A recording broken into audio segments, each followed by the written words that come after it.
Sud Radio, Osez entreprendre, Thomas Binet.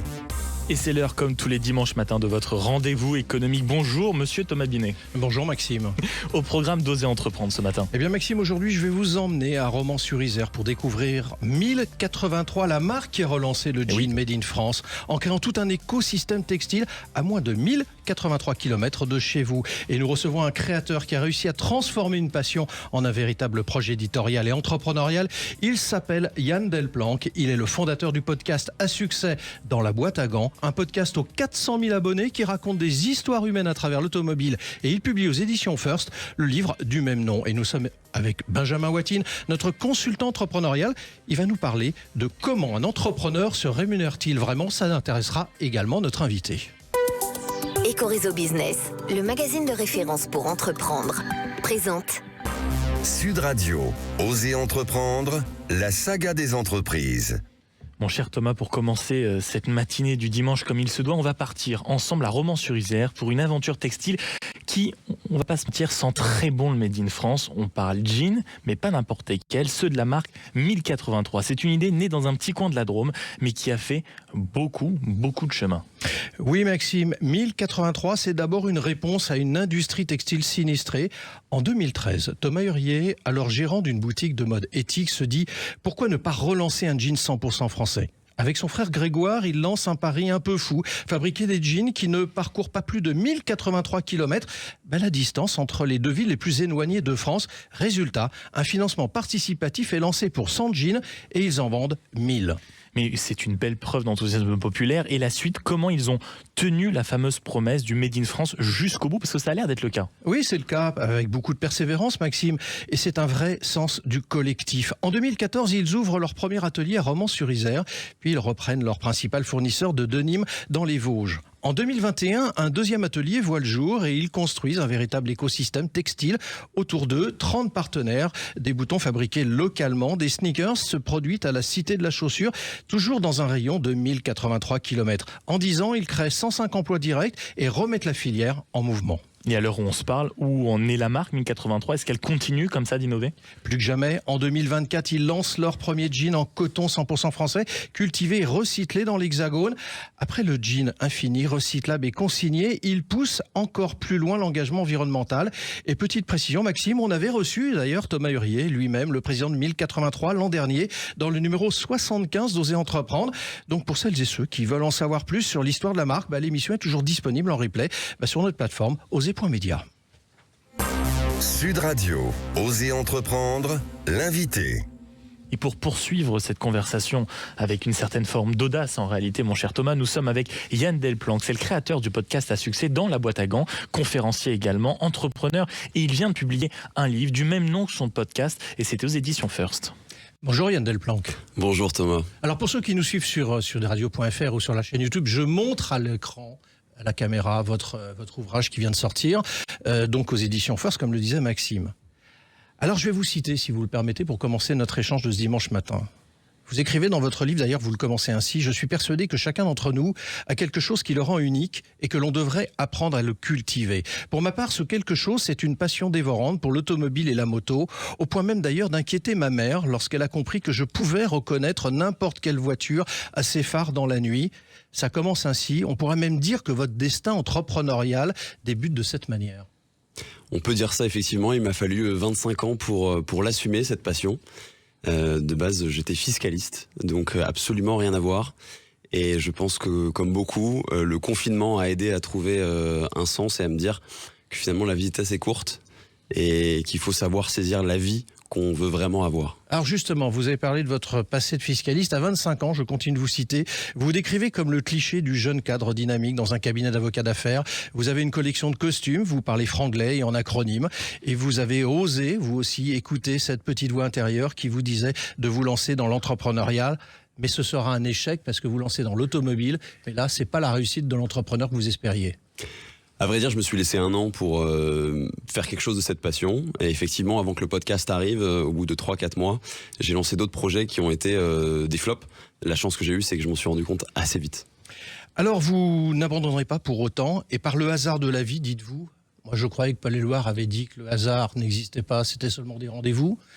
Vous rencontrez des créateurs de podcasts et là, l'idée vous vient de créer dans la boîte à gants, même si le nom d'ailleurs, c'est pas de vous, c'est de votre petit frère Théo.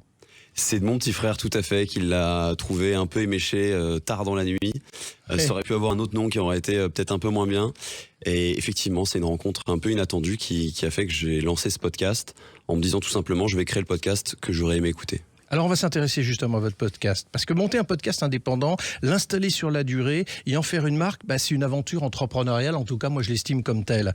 Et réussir à devenir en 5 ans la référence du secteur, en plus, c'est un exploit. J'imagine que quand vous avez lancé cette aventure il y a 5 ans en arrière, vous ne pensiez pas arriver à être la référence. Non, je pense que... On le souhaite, mais on n'est pas sûr. Oui, bien sûr. Je pense qu'il y a eu une part de naïveté qui est nécessaire au début quand on se lance dans un tel projet. Et puis après, il y a une réalité économique qui arrive, c'est-à-dire qu'on ne peut pas tenir, entre guillemets, sur ses réserves très longtemps. Donc c'est soit on arrive à en vivre, soit on est obligé de passer à autre chose. Et donc il a fallu mettre en place plein de systèmes, tester plein de choses, encore une fois des échecs, avant d'arriver à un modèle économique qui soit viable. Alors on va en parler dans un instant du modèle économique, mais qu'est-ce qui est le plus difficile, Yann Delplanque? C'est créer du contenu de qualité ou justement trouver un modèle de financement durable? Je dirais les deux, mon général, mais sûrement trouver, se renouveler dans le contenu, toujours trouver des invités plus incroyables les uns que les autres. En tout cas, c'est là où je me challenge le plus. Le modèle économique, une fois qu'il est trouvé, c'est quelque chose qui, je ne vais pas dire qu'il va tout seul, mais qui a une certaine stabilité et une demande moins d'efforts. Alors justement, on s'intéresse au modèle économique parce que dans Oser entreprendre, on parle argent aussi. Quand vous lancez ça, c'est quoi le modèle économique et quelles sont vos premières sources de revenus? Parce que, 5 ans après, c'est autre chose, mais au début, c'est quand même là où on se pose pas mal de questions. La première année, il n'y a pas de modèle économique. Je vis sur mes réserves, je crée du contenu, je suis passionné par ce que je fais. Et au bout d'un an, je n'ai plus de réserve, donc je me pose la question comment je vais faire pour en vivre. Donc au début, ça peut être des épisodes que j'ai vendus à des marques à travers leur parcours. Ils racontent leur histoire et ils parlent au travers de leur histoire de la marque. Ensuite, ce sont des collaborations qui ont été faites sur du plus long terme. Donc là, des budgets plus importants et surtout plus de stabilité, puisqu'une régularité de revenus chaque mois. Alors du coup, vous avez commis des erreurs probablement, en tout cas vous avez dû les estimer, les voir. Quelles sont celles qui vous ont fait progresser le plus vite? Je pense que dans la question, il y a un peu la réponse. C'est-à-dire que pour moi, il faut échouer rapidement produire beaucoup pour échouer rapidement et progresser vite. Je pense que j'en fais encore maintenant des erreurs et j'en ferai tout le temps. Un entrepreneur qui fait pas d'erreurs, pour moi, est difficilement qualifiable d'entrepreneur. Je pense que ce qui est important dans la création de contenu, c'est de garder sa ligne éditoriale, son éthique. Et peut-être que des fois, des contrats peuvent vous écarter un petit peu de cette ligne. Justement, Yann Delplanque, est-ce que les erreurs commises, que vous évoquez sans les préciser, vous ont fait douter au point d'envisager peut-être d'arrêter? Jamais. À un moment donné? Non, jamais. Jamais. Je pense que si quelque chose me fait arrêter un jour, c'est que je n'aurai plus de rêve en termes de contenu, de rencontres à faire. Là, pour vous dire, la suite, c'est l'international. Tant que j'aurai des rêves, j'arrêterai pas. Vous voyez, Laurent Tapie, qui était à votre place il y a quelques mois en arrière, qui a repris la marque Delage, pour ceux qui ne le savent pas, disait que la principale qualité pour lui qu'il voyait dans un chef d'entreprise, c'était la résilience. Quelque part, c'est ce que vous êtes en train de nous dire? Ah oui, c'est une certitude. Et d'ailleurs, si je peux ajouter quelque chose, je pensais naïvement, avant de devenir entrepreneur, que c'était quelque chose qui était fait pour tout le monde. Je me rends compte, malheureusement, que ce n'est pas le cas. Quel est, selon vous, l'état d'esprit indispensable qu'il faut avoir pour entreprendre dans le secteur créatif? Parce que vous êtes dans le secteur créatif. Je pense qu'il faut être conscient que tout va très vite, tout évolue très vite, et ne jamais se dire qu'à partir du moment où on a compris quelque chose, c'est une certitude, c'est quelque chose d'acquis. Si on fait ça, au bout de 6 mois, on peut tout perdre. Et puis surtout se renouveler, parce que sinon l'ennui arrive. Moi en tout cas, l'ennui peut arriver très rapidement. Donc j'ai besoin de sortir de ma zone de confort et me rechallenger. Alors justement, se renouveler, se diversifier, se développer, vous l'avez fait. Vous avez commis, comme on le dit vulgairement, un livre qui s'appelle Dans la boîte à gants, que je remonte à la caméra. Ce livre, justement, vous avez choisi de le publier aux éditions First. Qu'apporte pour vous le format livre, alors que le podcast permettait déjà de faire beaucoup de choses? C'est 31 portraits, pour préciser ce qu'on peut retrouver dedans. Donc j'invite ceux, Noël arrive, qui veulent mettre un cadeau au pied du sapin. C'est beaucoup de portraits, ça se lit assez facilement dans le sens où on peut picorer. On n'est pas obligé de lire de la première page à la dernière page. C'est 31 portraits, donc on peut s'intéresser aux portraits de Jackie Stewart, de Harry Vatanen, j'en cite quelques-uns, Henri Pescarolo, Dominique Chapat, notre confrère de M6, Margot Lafitte également, Henri Lecomte, assez éclectique d'ailleurs, pas que des gens qui sont dans l'automobile, mais des gens qui s'y intéressent ou qui le commentent. Exactement, c'est le point commun, c'est la passion pour l'auto ou la moto, mais ce ne sont pas forcément des gens qui y travaillent.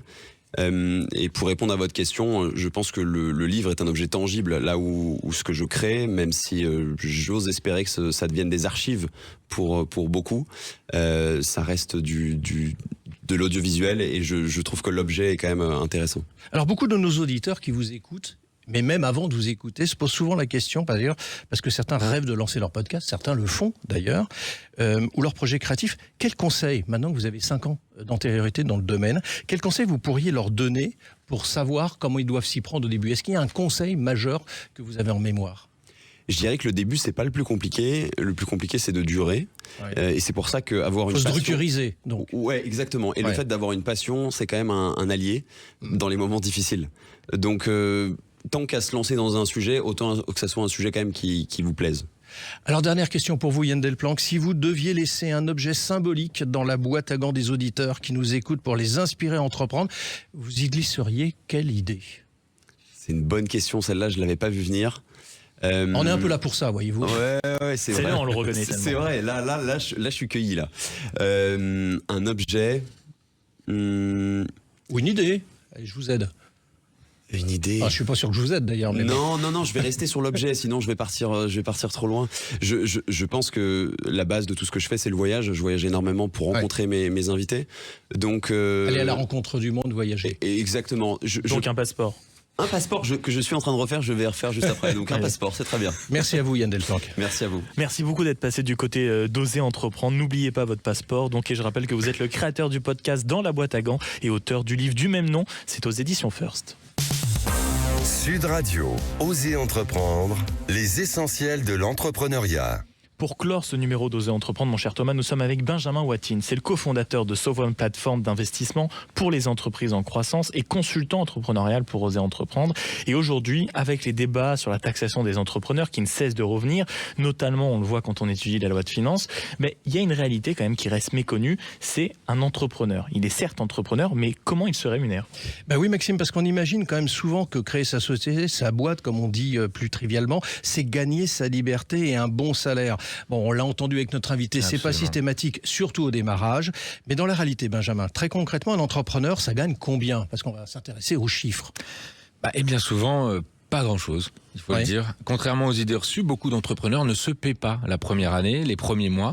Et pourquoi? Parce que chaque euro compte, chaque euro doit être utilisé pour produire, recruter, tester le marché, test and learn comme on dit.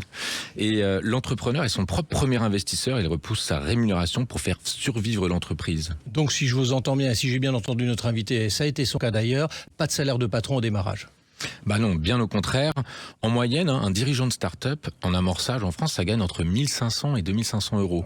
2500 euros selon l'INSEE pour toute la profession indépendante en moyenne donc. Et encore, ça c'est quand ils peuvent se verser un salaire, parce que beaucoup optent pour le zéro salaire et espèrent des dividendes qui n'arrivent qu'après plusieurs années de croissance, parfois jamais, mais tout ça avec des semaines de 60 heures et zéro garantie. Donc même quand l'activité décolle, il faut choisir se payer ou réinvestir.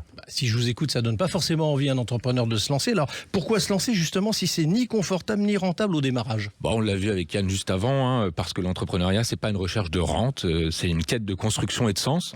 Et on rappelle statistiquement 7 startups sur 10 disparaissent dans les 5 premières années. Mais pour ceux qui réussissent et qui continuent, la vraie rémunération, c'est d'abord la liberté, l'autonomie, la fierté de créer. Et oui, quand ça marche, il peut y avoir des dividendes ou même une revente. Et mon conseil, en revanche, aux futurs entrepreneurs, s'il vous plaît, prévoyez 12 à 18 mois d'épargne personnelle avant de vous lancer. C'est la clé pour tenir sans pression financière immédiate. Merci Benjamin. Merci Thomas. Et merci beaucoup mon cher Thomas. On se retrouve dans un instant donc pour Oser Investir. Sud Radio, Oser Entreprendre, Thomas Binet.